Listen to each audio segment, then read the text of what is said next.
me as I run again for the 66 district. I think that, it's super important for us to be together as Republicans, and that we need to really help our candidates along the way.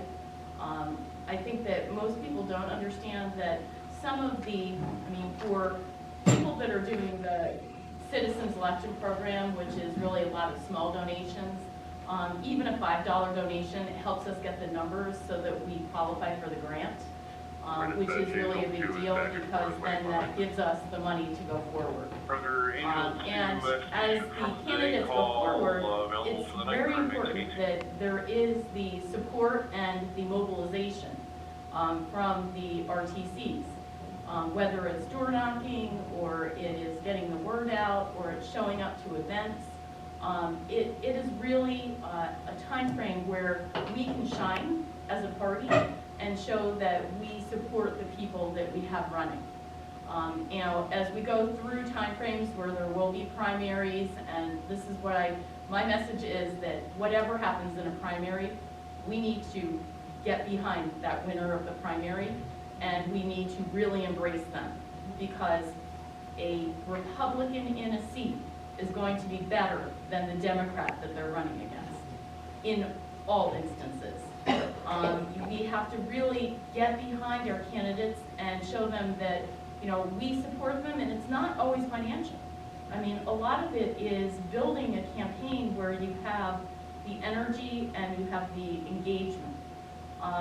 For me, being up in Hartford right now is very sad to see that we were so outnumbered. And the Democrats have come up with some real doozies in this session. They seem to have a target on homeschool yet again. Now they've added, salt in the wound, and saying that anybody who has ever had any touchstone with, the Department of Children and Family Services, you could have somebody who was going through a nasty divorce, where one of the partners is just trying to do something detrimental to get the children, and the other partner is guilty of nothing at all. And they investigate that other partner, find that there is nothing going on here, but because they've been investigated, that family will never, ever be able to homeschool. That is the type of legislation that we're seeing trying to go forward. They have, another is that every child in the state of Connecticut, regardless of whether they're being homeschooled or not, needs to be registered in the school district. And I had a question from a dear friend that said, does that mean the illegals have to register their children as well? It really is senseless that the state is trying to fight a situation where the homeschool has outperformed in every instance, the public school system. Instead of embracing something and saying, gee, maybe we could learn something from this, and let's implement it so that we can improve what we have here, they have consistently attacked it. So it really is very sad to see them trying to burn down a group of people for no reason other than they're achieving better than what the state could ever hope for. We had Governor Lamont was in Woodbury just yesterday for the Woodbury Chambers event, and it was very telling.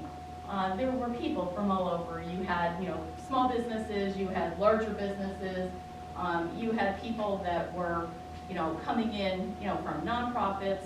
The questions that were asked were very telling, the answers that he gave about somebody who was so out of touch.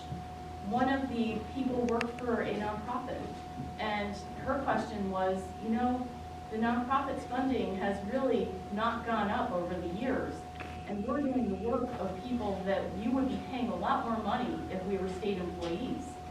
Is there any hope that we can see a difference and that maybe our funding levels will go up? And his suggestion was that perhaps, because we have so many nonprofits, that maybe we should regionalize them. I don't think that she could even absorb it in the moment. It was such a disconnected answer. Another gentleman said, we have one of the highest, minimum wages. I can't afford to pay my employees. I don't know what to do. And his answer to that was, you know, I run a small business and I know what it's like, but I didn't make all my money paying people minimum wage. That was his answer. So if you're looking for disconnect, okay, all you need to do is listen to a couple of the things that he says, and it becomes apparent that he really does not care.